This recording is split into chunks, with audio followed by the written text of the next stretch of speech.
नमस्कार, मैं हूं अर्चना कौशल और आप देख रहे हैं विकासशील हरियाणा। प्रदेश में इन दिनों ई टेंडरिंग का मुद्दा काफी गरमाया हुआ है। कुछ सरपंच इसका विरोध कर रहे हैं तो कुछ सरकार के फैसले के साथ खड़े हैं। लेकिन सवाल यह है कि ई टेंडरिंग है क्या और सरकार को इसे लाने की जरूरत क्यों महसूस हुई। तो इसके पीछे सरकार की अपनी दलील है कि इससे गांव के विकास में पारदर्शिता आएगी, बिना किसी भेदभाव के समान रूप से विकास होगा। ग्रामीणों को इस बात का पता होगा कि उनके गांव में विकास कार्यों के लिए कितना पैसा आया और उनमें कितना खर्च किया गया। गांव के विकास के लिए अब सरपंचों को विभागों के चक्कर नहीं काटने पड़ेंगे। यानी कि कुल मिलाकर इसकी शुरुआत से गांव का विकास अब ग्रामीणों के हाथ कर दिया गया है।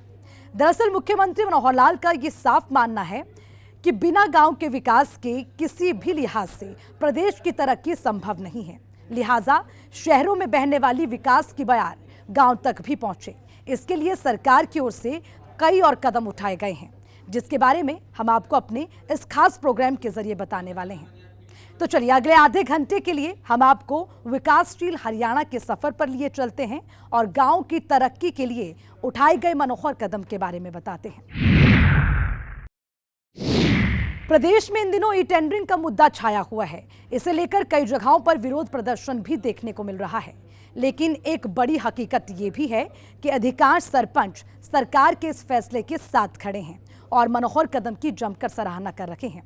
साफ और नेक इरादों से गांव का विकास करने वाले सरपंच इस बात को मानते हैं कि ई टेंडरिंग प्रक्रिया से सरपंचों की ताकत में इजाफा हुआ है और इससे गांव की तरक्की को नया पंख लगेगा।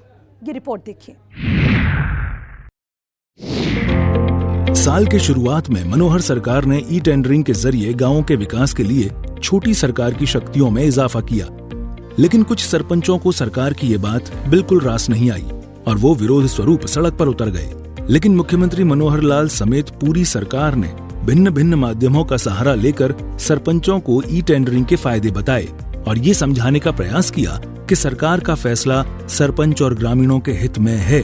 ई टेंडरिंग के जरिए गांवों के विकास में पारदर्शी तरीके से नया पंख लगेगा, जिससे ग्रामीणों की जिंदगी बेहतर होगी और इस बात को अब सरपंच भी मान रहे हैं। ई टेंडरिंग फायदेमंद मैंने खूब देख लिया।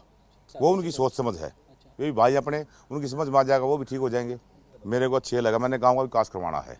गाँव वाले बोलते 3 महीने हो गए, अब मैं गाँव में रुक गया 3 महीने से। और मेरे ब्लॉक से भी कई सरपंच ऐसे हैं और इस एसोसिएशन में भी ऐसे हैं कई जो अपना काम कराना चाह रहे हैं, लेकिन पता नहीं क्या उसकी क्या सोच है उनकी, वो उनकी समझ है। मैं किसी को ये नहीं कहता, मेरी सोच है, मेरे को ठीक लगा, इसलिए मैं धन्यवाद करने के लिए पब्लिक का। जो सरपंच पहले ई टेंडरिंग का विरोध कर रहे थे, वो अब मनोहर कदम से खुश हैं। सरपंचों ने पंचायती राज मंत्री देवेंद्र बबली के निवास पर पहुंचकर सरकार के फैसले को स्वागत योग्य बताया। इस मौके पर देवेंद्र बबली ने साफ किया कि ई टेंडरिंग को लेकर जो भी संशय था उसे अब दूर कर लिया गया है।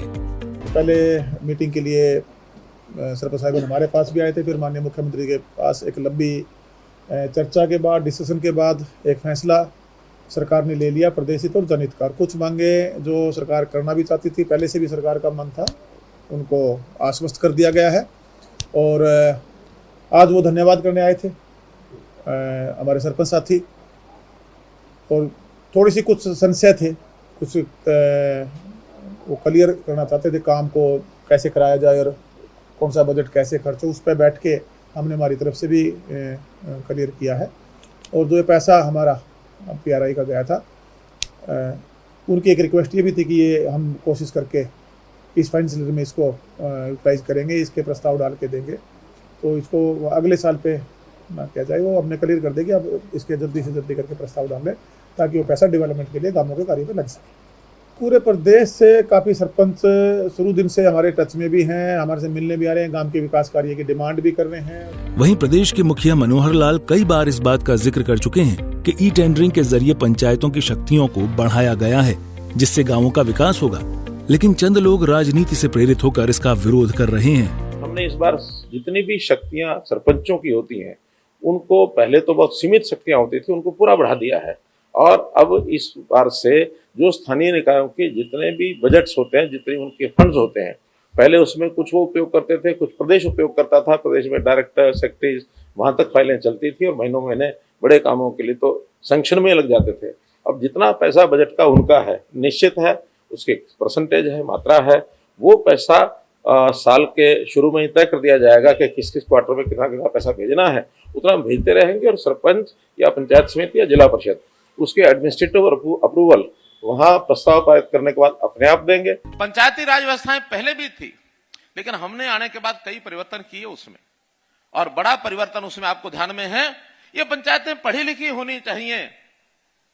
एक नियम कानून बनाया, उस कानून को लोगों ने चैलेंज किया, विपक्षी लोगों ने उसके ऊपर प्रश्न चिन्ह खड़े किए, आखिर वो हाई कोर्ट में, उसके बाद सुप्रीम कोर्ट में 45 दिन की सुनवाई के बाद सुप्रीम कोर्ट ने कहा कि हरियाणा का ये कानून बेहतर है, न केवल हरियाणा बल्कि दूसरे प्रदेशों को भी इसको लागू करना चाहिए। पिछली सरकारों ने अधिकार नहीं दिए इन पंचायतों को, हमने आने के बाद सरकारों को पंचायतें दी, सरकार पंचायतों को अधिकार दिए, इंटर डिस्ट्रिक्ट काउंसिल बनाई और कहा कि आपके अधिकार सुरक्षित, जो पैसा आपका है वो आपके पास जाएगा, जैसा चाहो खर्च करो, जैसा चाहो खर्च करो।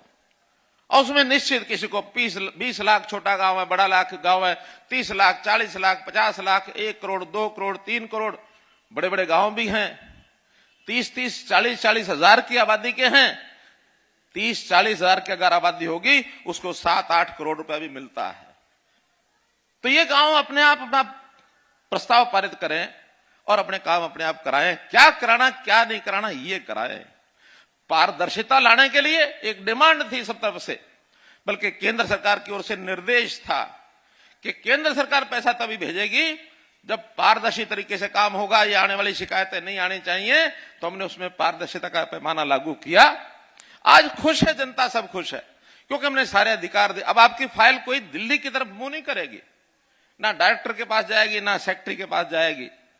आपके यहीं के चाहे सरपंच है, चाहे ब्लॉक समिति का चेयरमैन है, चाहे जिला परिषद का चेयरमैन है, प्रस्ताव पारित करने के बाद वो अपने आप उसका प्रपोजल बनाएंगे और फिर जो यहाँ के, चाहे वो जेई है, चाहे वो एक्शन है, चाहे एसडीओ है, चाहे सुपरिटेंडेंट इंजीनियर है, बड़े से बड़ा काम 2-2.5 करोड़ से भी ऊपर होगा तब जाकर के चीफ इंजीनियर उसको हाथ लगाएगा, वरना नहीं लगाएगा। आप ही ने पैसा देना है, काम को जांच लो, ठीक है तो दो, नहीं है तो काम करने वाले को पकड़ लो कि भैया ये काम ठीक नहीं है। हालांकि ऐसा पहली बार नहीं हो रहा है जब सरकार की ओर से आवाम के हित में कोई फैसला लिया गया हो और उसके खिलाफ विरोध के स्वर नहीं उठे हों। लेकिन हमें इस बात को समझना होगा कि राजनीति से कहीं ऊपर आवाम की भलाई है। दरअसल ई टेंडरिंग प्रक्रिया से पहले गांव के विकास में खर्च होने वाले पैसों को लेकर काफी शिकायतें सामने आई थी। ऐसे आरोप लगते थे कि सरकार की ओर से जितना पैसा भेजा जा रहा है उसका सही इस्तेमाल गांव में नहीं हो रहा, जिसे देखते हुए मनोहर सरकार ने ई टेंडरिंग प्रक्रिया के जरिए कुछ नए सुधार किए हैं। सरपंच के खर्च की सीमा 2 लाख से बढ़ाकर 5 लाख कर दी गई, यानी कि अब 5 लाख से ऊपर के काम ई टेंडरिंग के जरिए होंगे। इस रिपोर्ट में देखिए।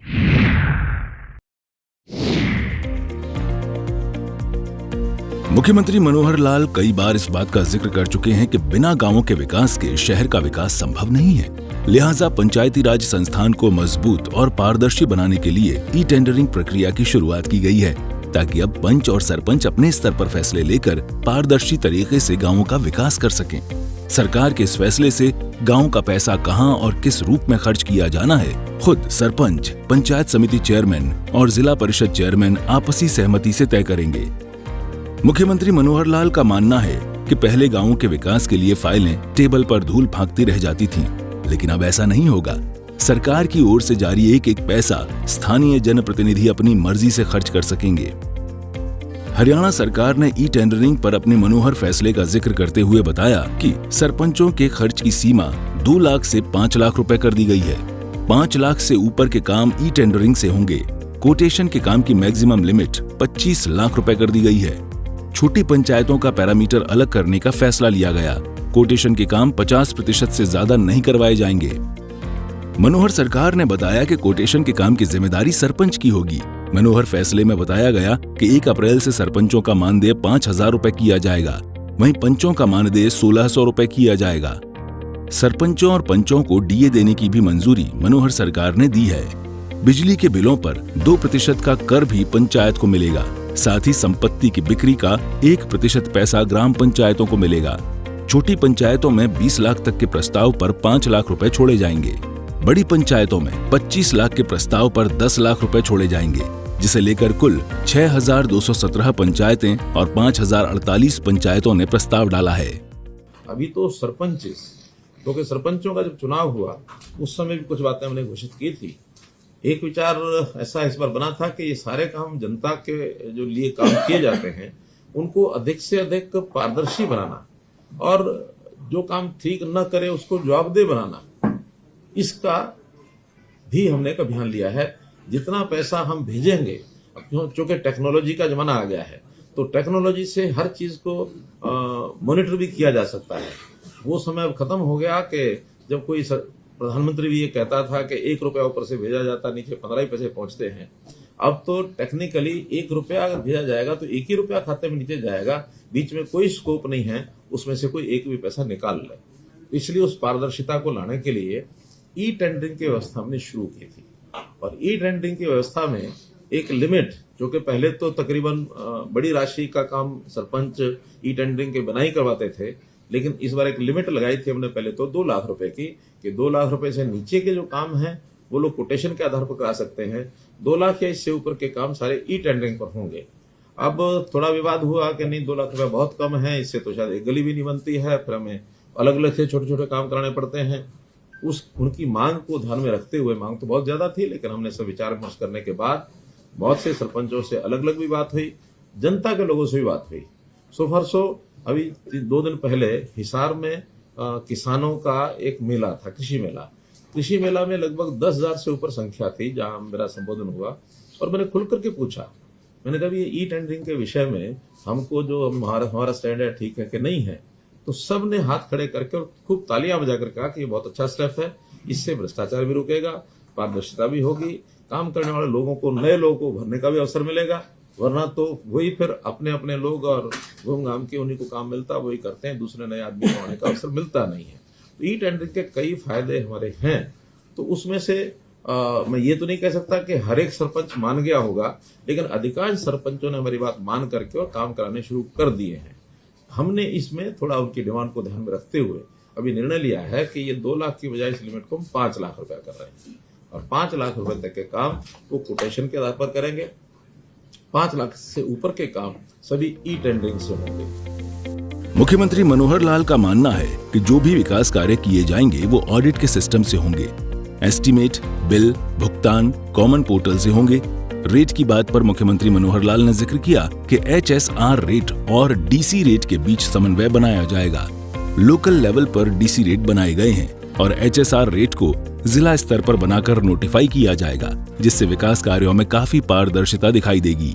जो हमारी बातचीत तो सारे प्रतिनिधिमंडल से हुई है, उन्होंने उसको स्वीकार किया कि जो भी कोटेशन का काम होगा, लिमिट चाहे कुछ भी होगी, लेकिन उसका ऑडिट ये जरूर होगा। और ऑडिट का सिस्टम भी अब जिसको कहना चाहिए कि ऑनलाइन प्रणाली से ही होगा। ऑनलाइन प्रणाली से ही उसके जो एस्टीमेट हैं वो तैयार किए जाएंगे, ऑनलाइन उसकी MB भरनी होगी, बिल भी अपलोड होंगे, भुगतान जो है वो भी एक कॉमन पोर्टल से होगा। विषय आएगा रेट का। रेट्स 2 प्रकार के ये प्रचलित हैं। एक है HSR rates, Haryana scheduled rates, दूसरे हैं DC रेट्स। लोकल लेवल पर DC रेट शायद इसीलिए बनाए गए हैं कि हर जिले में इस प्रकार की चीजों के रेट थोड़ा डिफर करते हैं, चाहे रेत का रेट है, चाहे ईंटों का रेट है, चाहे मानो टाइल्स का रेट है, क्योंकि जो बल्कि मटेरियल होता है उस रेट को वहां के लोकल परिस्थिति के हिसाब से रखना पड़ता है, उसका फ्रेट कितना लगता है, कितनी दूर से लाना पड़ता है, इसलिए एक ही रेट नहीं रखा जा सकता। जहां ईंटें बनती हैं वहां थोड़ी सस्ती मिलेगी, जहां ईंटें बनती ही नहीं है, दूर से आती हैं, तो स्वाभाविक है ईंट के रेट से एक बहुत बड़ा प्रतिशत उसका फ्रेट में जाएगा। यही स्थिति मिट्टी की, रेत की, इंटरलॉकिंग टाइल्स की, कभी कभी मजदूरी भी अलग अलग होती है। कुछ स्थानों पर मजदूरी सस्ती होती है, कहीं कहीं NCR एरिया में मजदूर महंगा मिलता है, तो उन रेट्स का थोड़ा डिफरेंस ये हमेशा रहता रहा है। इसमें अब उनकी मांग क्या थी कि इन रेट्स को रियल लेवल पर लाया जाए जो मार्केट रेट है।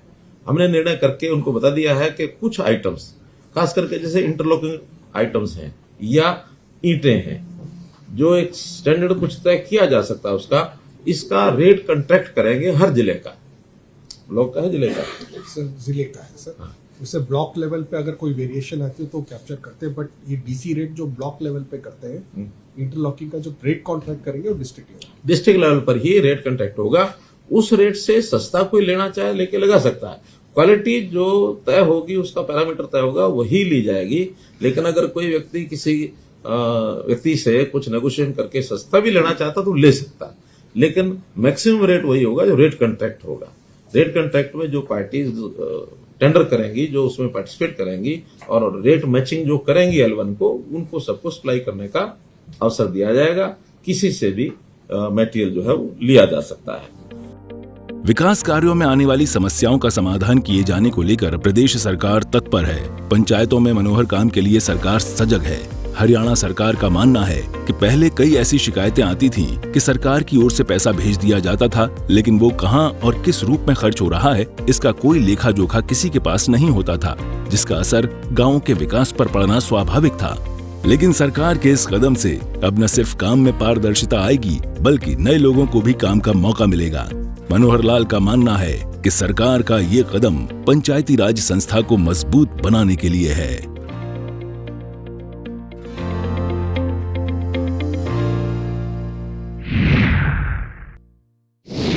ई टेंडरिंग को लेकर फैली भ्रांतियों को दूर कर विकासशील हरियाणा के लिए ई टेंडरिंग कितनी कारगर साबित होगी, इससे प्रमुखता से समझाने पर मुख्यमंत्री मनोहर लाल ने जोर दिया। गांव में विकास की गंगा बहाने के लिए पंच सरपंचों के खर्च की लिमिट बढ़ाने के साथ ही सरपंचों की ताकत को भी बढ़ाया गया है।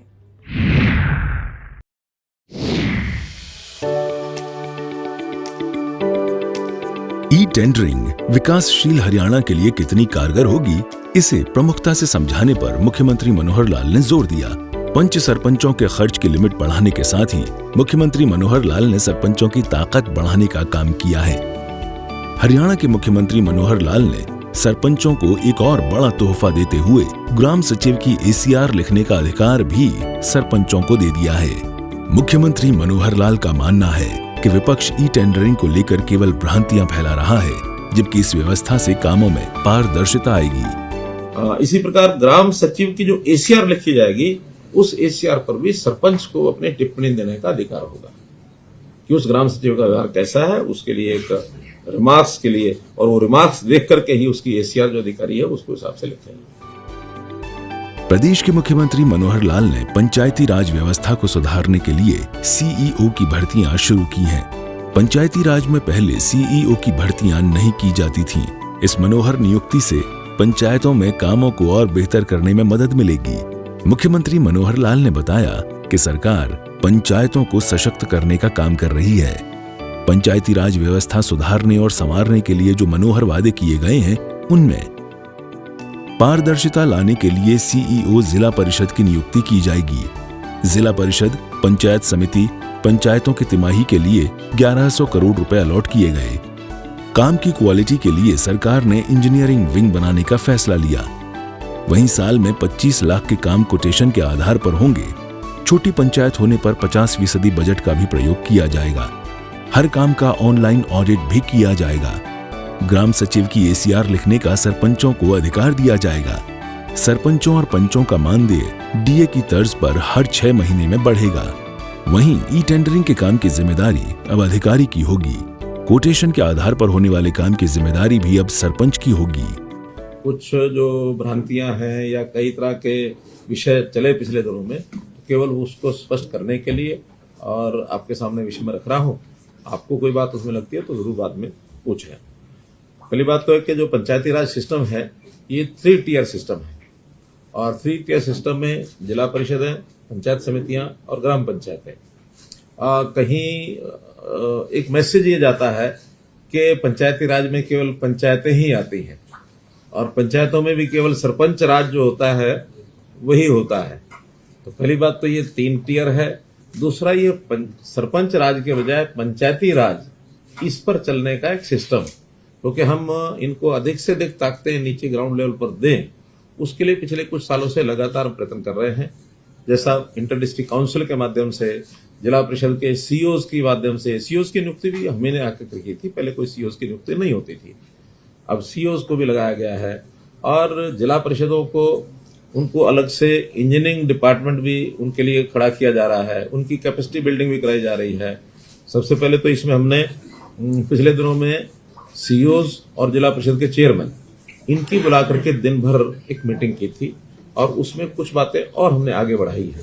और उसमें जो चीज दोनों बार सरपंचों के साथ और जिला परिषद के साथ जो लागू होती हैं, कुछ तो वो बता रहा हूं मैं और कुछ जो है अलग अलग से भी इनका उल्लेख करूंगा। जैसे एक तो जब से चुनाव हुआ लगभग 1 क्वार्टर का समय शेष था, क्योंकि नवंबर में शायद चुनाव हुए थे, दिसंबर आते आते इनका ओथ हुई थी, तो जनवरी से लेकर और मार्च तक ही काम के समय बचते थे। फिर भी हमने जो एसएफसी का लास्ट क्वार्टर का पैसा है उससे भी ज्यादा पैसा कुल 1100 करोड़ रुपया इनको एलोकेट किया था तीनों को, जिसमें जिला परिषदों का 110 करोड़ रुपए था और पंचायत समिति का 165 करोड़ रुपया और पंचायतों का 850 करोड़ रुपया। तो ऐसा ये 1100 करोड़ रुपए की राशि हमने भेजी थी। इस राशि को एसएनए अकाउंट उसके अंदर जमा कराया गया था। एसएनए अकाउंट एक ज्वाइंट अकाउंट होता है और उस ज्वाइंट अकाउंट में से ही और ये लोग अपने अपने काम के हिसाब से उसमें से पैसा ये निकाल सकते हैं। जो काम हो जाएंगे या जिनके टेंडर हो जाएंगे उसका पैसा उसमें रिजर्व हो जाता है। और उसमें जिला परिषदों को हमने कई जो उस दिन निर्णय किए हैं, पहला तो हर जिला परिषद का अलग से अपना कार्यालय होगा 22 के 22। अभी कहीं एडीसी कार्यालय में बैठते थे, कभी डीसी कार्यालय में 2 कमरे होते थे, कहीं कहीं कोई किराया पर लेके रखते थे, लेकिन हमने हर एक जिला परिषद का अलग से कार्यालय हो, सीईओ वहां सरकारी अधिकारी बैठेगा और जिला परिषद चेयरमैन वाइस चेयरमैन उनका अपना एक वहां सिस्टम होगा, मीटिंग्स वहां करेंगे, उनका स्टाफ वहां बैठेगा। तो ये सारा एक विषय किया गया है। इंजीनियरिंग विंग की जैसे मैंने बताई उसका गठन किया जाएगा। कर्नाटक में इसका बहुत अच्छा उदाहरण है जिला परिषदों का, वहां अच्छी सशक्त हैं और हमने ये भी किया है कि कुछ प्रतिनिधि जिला परिषद का एक आध आदमी, एक आध पंचायत समिति का और सरपंचों में से भी और कुछ हमारे अधिकारी जहां जहां पंचायती राज सिस्टम अच्छा है उसको अध्ययन करने के लिए भी जाएंगे, ताकि वहां क्या अच्छा है उसको बेस्ट प्रैक्टिसेस जो भी हैं देश भर में उनको अडॉप्ट करेंगे। हरियाणा के मुख्यमंत्री मनोहर लाल ने जिला परिषद को और भी सशक्त किया है। तिमाही के लिए अलॉट 1100 करोड़ रुपए में जिला परिषद को 110 करोड़ रुपए, ग्राम पंचायत के लिए 165 करोड़, पंचायतों के लिए 850 करोड़ रुपए अलॉट किए गए हैं। विकास को रफ्तार देने के साथ काम में पारदर्शिता लाने के लिए मनोहर सरकार गांवों में कराए जाने वाले कामों की ऑडिट कराएगी। मुख्यमंत्री मनोहर लाल ने बताया कि जिला परिषद के सीईओ और चेयरमैन की मीटिंग अलग अलग से होगी और हर 3 महीने में जॉइंट मीटिंग होंगी, ताकि किए गए विकास कार्य का मूल्यांकन किया जा सके। और अब हम हर महीने में जिला परिषद के जो सीईओज हैं और चेयरमैन हैं उनकी मीटिंग अलग अलग से होगी और हर 3 महीने में एक ज्वाइंट मीटिंग इनकी हुआ करेगी, ताकि इनके काम का एक मूल्यांकन ये समय समय पर लगातार हम करते रहें। क्योंकि हम चाहते हैं कि जो काम अभी तक यानी प्रदेश सरकारों के डिपार्टमेंट्स के माध्यम से ही इनिशिएट किए जाते थे, लेकिन इकाइयां बहुत हैं, 6220 पंचायतें हैं, 150 के लगभग ब्लॉक्स हैं, 22 हमारी जिला परिषद हैं। तो इतने बड़े इकाइयों के काम को डिसेंट्रलाइज करके जितना ज्यादा कराएंगे उतना सेवाओं का लाभ जनता को अधिक मिलेगा। इसी प्रकार एक हमारी पंचायत समिति को लेकर के भी अलग से बैठक होनी है, उनको भी कुछ काम जो हमने विचाराधीन है लेकिन फाइनल करेंगे तो आपको बताएंगे। पंचायतों को मनोहर विकास के साथ मनोहर सौगात देने का काम हरियाणा सरकार ने किया है। विकास कार्यों की मीटिंग से हर पहलुओं को जांचा और परखा जा सकेगा। तो वहीं मनोहर सरकार ग्राम सभा से भी फीडबैक लेने का काम करेगी। कामों की गुणवत्ता के लिए बनाई गई क्वालिटी टेस्ट टीम से सुधार आएगा। सरकार की प्रमुखता है कि इन बिंदुओं से प्रदेश में मनोहर विकास को धार मिल सके, रफ्तार मिल सके। साल 2014 में सत्ता की बागडोर संभालने के बाद से ही मुख्यमंत्री मनोहर लाल ने आवाम के हित में कई फैसले लिए। जिन लोगों को दशकों से सरकारी योजनाओं का लाभ नहीं मिल पा रहा था, उन तक बिना किसी भेदभाव के लाभ पहुंचाया जा रहा है। शहर की तर्ज पर गांव के विकास पर फोकस किया जा रहा है, ताकि जिस सुख सुविधा के लिए ग्रामीण अपने गांव को छोड़कर शहर की ओर भाग रहे हैं, वो तमाम सुविधाएं गांव में ही उपलब्ध हो सके। लेकिन एक ये भी सच है कि सिर्फ सरकार की चाह लेने मात्र से कुछ नहीं होने वाला। इसमें जन भागीदारी बेहद अहम है और यही वजह है कि मुख्यमंत्री मनोहर लाल अपने हर मंच से जनता से अपील करते नजर आते हैं कि सरकार की योजनाओं को फलीभूत करने में जनता ईमानदारी से आगे आए। हमारे साथ विकासशील हरियाणा में फिलहाल के लिए इतना ही। मुझे दीजिए इजाजत। नमस्कार।